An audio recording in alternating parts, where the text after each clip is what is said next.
Hello, welcome to alchemist. I am Harsh Kumar Maniyar और आपका स्वागत है हमारी less time more concept series में। तो आज जो है हम नेक्स्ट 5 क्वेश्चन जो है वो डिस्कस करेंगे। This is the question from the JEE set 2019 question paper, right. So the sixth question is that which of the following thermal decomposition yields which of the following thermal decomposition yields basic as well as acidic oxide, right? तो thermal decomposition क्या होता है कि thermal decomposition में आपको heat देना होगा, right. और थर्मल डिकम्पोजिशन का मेनली यूज कहाँ होता है? For the production of O2, right, for the production of O2। तो यहाँ पे आपका सही आंसर जो है वो CaCO3 आएगा, क्योंकि आप जब CaCO3 को हीट करोगे तो आपको हीटिंग करने के बाद कैल्शियम ऑक्साइड प्लस CO2 मिलेगा। और यहाँ पे आपका कैल्शियम ऑक्साइड जो है that is your basic oxide, right, and your CO2 is your acidic oxide, right. अगर आप KClO3 का under the condition of heating अगर आप डिकम्पोजिशन करोगे तो आपको जो है KCl, तो यहाँ पे आपको 2 मोल ऑफ KClO3 का अगर आप हीट दोगे तो 2 mole of KCl plus 3 mole of oxygen, तो यहाँ पे आपका ऑक्सीजन प्रोडक्शन होगा। तो मेनली थर्मल डिकम्पोजिशन जो है वो आपका ऑक्सीजन प्रोडक्शन के लिए यूज होता है। और यहाँ पे आपका कोई ऑक्साइड, एक ही ऑक्साइड फॉर्मेशन हो रहा है, ऑक्साइड भी नहीं बोल सकते, ये तो आपका ऑक्सीजन ही है, ये तो आपका ऑक्सीजन ही है। तो यहाँ पे कोई ऑक्साइड फॉर्मेशन हो ही नहीं रहा, वैसे यहाँ पे भी नहीं होगा और यहाँ पे भी नहीं होगा। तो this is your correct option B, right. फिर आपका नेक्स्ट क्वेश्चन क्या है? Which of the following species is considered as a hard acid? तो हार्ड एसिड के लिए हमारी कंडीशन क्या होगी? That larger larger the charge on your metal, right, and second is the atomic radius is small, right। तो already मैंने हमारे जो स्टूडेंट थे उनको बताया था कि जो भी स्मॉल साइज में होंगे that is your hard in nature, और जो लार्ज साइज में होते हैं that is a soft in nature, right. और हार्ड और सॉफ्ट सॉफ्ट जो इंटरेक्शन होता है वो ज्यादा होता है। ये सब ऑलरेडी मैंने समझाया था हमारे स्टूडेंट को, बट यहाँ पे आपको जो है समझना क्या है that species is considered as a hard acid. तो हार्ड एसिड के लिए क्या होना चाहिए? Larger the charge and atomic radius का क्या होना चाहिए? स्मॉल होना चाहिए। तो यहाँ पे आपका Hg जो है वो प्लस है, कॉपर प्लस है, यहाँ पे आपका कोबाल्ट का चार्ज क्या निकलेगा? तो यहाँ पे आपका Cn-5 होगा, तो x-5 इज इक्वल टू -3, तो x is equal to -5, sorry +5 - 3, तो यहाँ पे आपका क्या निकल गया? +2। तो यहाँ पे आपका कोबाल्ट जो है वो +2 ऑक्सीडेशन स्टेट में है और सेरियम जो है वो +4 में है। तो सबसे ज्यादा चार्ज, लार्जर चार्ज मतलब सबसे ज्यादा चार्ज किसके ऊपर है? सेरियम के ऊपर है। और यहाँ पे आपका एटॉमिक रेडियस जो है वो भी कम हो जाएगा, क्योंकि after the losing the 4 electron it is having the structure like the xenon, right. तो उसके हिसाब से इसका जो साइज होगा वो भी सबसे कम हो जाएगा, और this is the hard in nature, so that's why the cerium +4 is your right answer, right. फिर आपका नेक्स्ट क्या आएगा? That which of the following statement is correct, right. तो यहाँ पे आपको क्या पूछा है? BF3 and BCl3 are both the Lewis acid. तो आपको पता है that BF3, BCl3, BBr3 and Bi3, these all are our Lewis acid, right। तो पहला स्टेटमेंट जो है यहाँ तक तो सही है that BF3 and BCl3 both are Lewis acid. यहाँ पे भी बोथ आर लेविस एसिड, तो ये सही है, ये भी सही हो सकता है। फिर आपका क्या है? BF3 and BCl3 are both equally strong, तो यहाँ पे भी बोथ आर लेविस एसिड, तो ये भी आपका हो सकता है। और फोर्थ जो है BCl3 is Lewis acid but BF3 is not, तो ये ऑप्शन आपका निकल जाएगा, राइट। फिर आपको ये 3 में से डिसाइड करना है, तो आगे पढ़ेंगे दैट पहले में क्या लिखा है? Both are Lewis acid and BCl3 is stronger than BF3। तो यहाँ पे आपको एसिडिटी ऑर्डर आपको पता होना चाहिए that Bi3 is the strongest then your BBr3, then your BCl3 and then your BF3। This is your acidic strength order. This is your acidic strength order, right? So Bi3 is your strongest Lewis acid and BF3 is your weakest Lewis acid। अगर लिखना है तो लिख लो यहाँ पे बच्चे बहुत confuse हो जाते हैं, this is your weakest Lewis acid, this is your strongest Levi's acid. तो इस हिसाब से आपका BCl3 is the stronger than BF3। तो कंफ्यूजन यहाँ पे क्या होता है हार्ड एंड सॉफ्ट में। तो हार्ड एंड सॉफ्ट और स्ट्रॉन्ग एंड वीक जो है दोनों कॉन्सेप्ट अलग है। यहाँ पे आपका BF3 जो है वो हार्ड इन नेचर है, क्यों? क्योंकि आपका फ्लोरीन का साइज जो है वो कम होगा, राइट? फ्लोरीन का साइज जो है वो कम होगा, और यहाँ पे आपका आयोडीन का साइज ज्यादा होगा, तो this is soft in nature, right? तो यहाँ पे आपका Bi3 जो है वो सॉफ्ट इन नेचर है और स्ट्रॉन्गेस्ट लेविस एसिड है, और BF3 जो है वो हार्ड इन नेचर है एंड वीकेस्ट लेविस एसिड है, ये याद रखिएगा, राइट? तो यहाँ पे आपका फर्स्ट ऑप्शन करेक्ट ऑप्शन हो जाएगा। फिर आपका नेक्स्ट क्या है, दैट STYX कोड। तो यहाँ पे आपका B4H10 और B4H10 एंड B2H6 के लिए आपको जो है याद रखना होगा that your STYX code is 4012 and for your B2H6 STYX code is your 2002।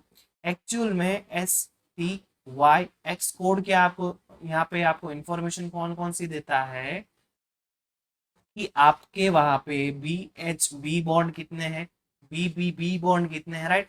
तो यहाँ पे आपका जो STYX कोड में S जो है वो आपको बी बॉन्ड के बारे में बताता है, T जो है वो आपको बी यहाँ पे क्या कितने बॉन्ड है ये बताता है, Y जो है वो आपको बी बॉन्ड कितने हैं वो आपको जो है शो करेगा, और X जो है वो आपको कितने BH3 यूनिट्स है वो आपको शो करेगा। तो जनरल ट्रेंड में यहाँ पे आपको अगर लिखना है तो लिख सकते हो क्लोजो, नीडो एंड एरेक्नो के लिए अगर आपको STYX कोड निकालना है तो यहाँ पे आपको 0003, ये आपका 4 माइनस n 20 एंड यहाँ पे आपका 3 माइनस n 0 एंड 3। एक एग्जाम्पल लेके समझेंगे, यहाँ पे तो आपका आंसर निकल गया ये, राइट? तो ये दोनों जो है वो आपको याद क्यों रखने हैं, क्योंकि ये जो है ये आपका इस फॉर्मूला के हिसाब से नहीं निकलेंगे, यहाँ पे आपको ये डायरेक्टली याद रखने हैं। बट अगर आपको B3H9 ऐसा करके दे दिया तो आपको क्या करना होगा, पहले तो आपको इसका स्ट्रक्चर कैसा होगा ये पता करना होगा। तो इसके लिए क्या करेंगे, B3H3-6 हो गया, राइट? B3H3-6 हो गया, तो ये आपका क्या है, N+6 टाइप है, तो ये आपका क्या हो जाएगा, एरेक्नो। तो एरेक्नो के लिए हमने क्या लिखा है, 3 माइनस n 0 एंड 3। तो यहाँ पे n इज इक्वल टू क्या होगा, नंबर ऑफ बोरोन। तो यहाँ पे आपका 3 माइनस 0, यहाँ पे 0 और यहाँ पे आपका 3। तो फाइनली आपको क्या मिल गया, 3003। तो आपका B3H9 का STYX कोड क्या हो गया, 3003। तो ऐसे आपके अदर कोई भी जो है कंपाउंड के लिए अगर आपको निकालना है, राइट, कंपाउंड के लिए अगर आपको निकालना है तो आप इस फॉर्मूला के हिसाब से निकाल सकते हो। और एक एग्जांपल लेके समझाया कैसे, यहाँ पे अगर आपका नीडो निकलता है तो n इज इक्वल टू आपका नंबर ऑफ बोरोन आपको रखना है, ठीक है? और अगर क्लोजो निकलता है तो डायरेक्टली आपको जो है 00003 करके लिख देना है, ठीक है? तो यहाँ पे आपका STYX कोड का सही आंसर ये हो जाएगा। अदर कोई भी ऑप्शन मोस्ट प्रोबेबली अगर नेक्स्ट एग्जाम में पूछा है तो ये कॉन्सेप्ट आपको यूज करना है। फिर क्या है, 10th question, that pick out the false statement from the following about the ozone. तो ओजोन का जो स्ट्रक्चर होता है वो कुछ ऐसे होता है, यहाँ पार्शियली डबल बॉन्ड। तो ये जो है यहाँ पे आपको पता है कि यहाँ पे आप C2V पास कर सकते हो, C2 एक्सिस। V मतलब क्या होगा कि यहाँ से आप प्लेन भी पास कर सकते हो। ऐसे अगर आप प्लेन पास करोगे तो ये ऑक्सीजन एक दूसरे को रिफ्लेक्ट करेगा, और ये आपका प्लेन जो है वो आपकी ये प्रिंसिपल एक्सिस, ये आपकी क्या हो जाएगी, प्रिंसिपल एक्सिस। और प्रिंसिपल एक्सिस से क्या है, आपका प्लेन जो है वो आपके प्रिंसिपल एक्सिस से क्या है, पैरेलल है। And if your plane is parallel to your principal axis, that is your vertical plane। तो यहाँ पे आपका principal axis C2 प्रेजेंट है, vertical plane प्रेजेंट है, और ये आपका मोलिकुलर प्लेन भी यहाँ पे प्रेजेंट है। तो ये आपका मोलिकुलर प्लेन हो जाएगा, एक आपका आइडेंटिटी होता है वहां पे। तो फाइनली यहाँ पे आपका पॉइंट ग्रुप क्या निकल जाएगा, C2V पॉइंट ग्रुप निकल जाएगा, ठीक है? तो C2V पॉइंट ग्रुप तो है, ये पता चल गया। अभी आपका यहाँ पे हाइब्रिडाइजेशन निकालना है। तो ऑक्सीजन के पास कितने हैं वैलेंस इलेक्ट्रॉन होते हैं, 6, 1 2 3 4 5 6, और ऑक्सीजन डबल बॉन्डेड होता है तो 2 ऑक्सीजन हो गए, एक खुद ऑक्सीजन था और 2 उसके बाद बच जाएंगे, टोटल O3 है, राइट? एक ऑक्सीजन जो है उसके साथ दोनों जुड़ रहे हैं, राइट। तो एक का जो है हम वैलेंस इलेक्ट्रॉन निकालेंगे और बाकी के दो को उसके साथ जोड़ देंगे, ठीक है। तो यहाँ पे आपका एक ऑक्सीजन, दूसरा ऑक्सीजन और ये आपका लोन पेयर आ गया। तो यहाँ पे फाइनली हाइब्रिडाइजेशन क्या निकलता है, हाइब्रिडाइजेशन क्या निकलेगा, चलो सोचो। यहाँ पे ये आपका S, ये आपका P और ये आपका P, तो final hybridisation is sp2 and one lone pair. So if the hybridization is sp2 and there is a one lone pair present, then what is the shape of your molecule? Shape is the band shape, right? तो यहाँ पे आपको क्या बोला है, ozone is the band shape. हाँ तो सही है, ozone is the band shape and with C2V symmetry, तो वो भी सही है। तो पहला आपका सही हो जाएगा। आपको ढूंढना क्या है, फॉल्स स्टेटमेंट, राइट। सेकंड क्या है, the central oxygen atom is sp2 hybridise, तो ये भी सही है। And with the one lone pair, तो ये भी सही है, राइट। फिर आपका थर्ड ऑप्शन क्या है, इट ऑक्सीडाइज्ड H2S2 SO2, तो आपको पता होना चाहिए कि H2S2 SO2 में कन्वर्ट करने के लिए आपको in presence of O2 heat देना होगा। तो यहाँ पे आपका O2 मतलब ऑक्सीजन यूज होता है, नहीं कि आपका ओजोन। ओजोन यहाँ पे आपका यूज नहीं होगा, ऑक्सीजन यहाँ पे आपका यूज होगा टू कन्वर्ट H2S2 SO2। तो यहाँ पे आपका ये ऑप्शन जो है वो गलत हो जाएगा, यहाँ पे आपका ओजोन यूज नहीं होता है। और फोर्थ ऑप्शन क्या है, it oxidise dry iodine to I4O9। तो आपको ये पता होना चाहिए कि जब आप ओजोन की 3 मोल ऑफ ओजोन की आप 2 मोल ऑफ आयोडीन के साथ रिएक्शन करोगे, then you will get I4O9 and 9 mole of O2 जो है वो वहां से निकल जाएगा, राइट। तो यहाँ पे आपको ये जो है ओजोन देगा, तो ये भी आपका सही ऑप्शन है, ये भी आपका सही ऑप्शन है। तो यहाँ पे आपको पूछा क्या है, फॉल्स स्टेटमेंट आपको पता करना है, तो ये आपका जो है गलत है। यहाँ पे आपको ऑक्सीजन यूज करना होगा to convert H2S to SO2। तो this is your right option, right. क्योंकि आपको यहाँ पे पूछा क्या है, फॉल्स स्टेटमेंट, तो ये आपका फॉल्स स्टेटमेंट है, तो ये आपका सही आंसर हो जाएगा सी, ठीक है।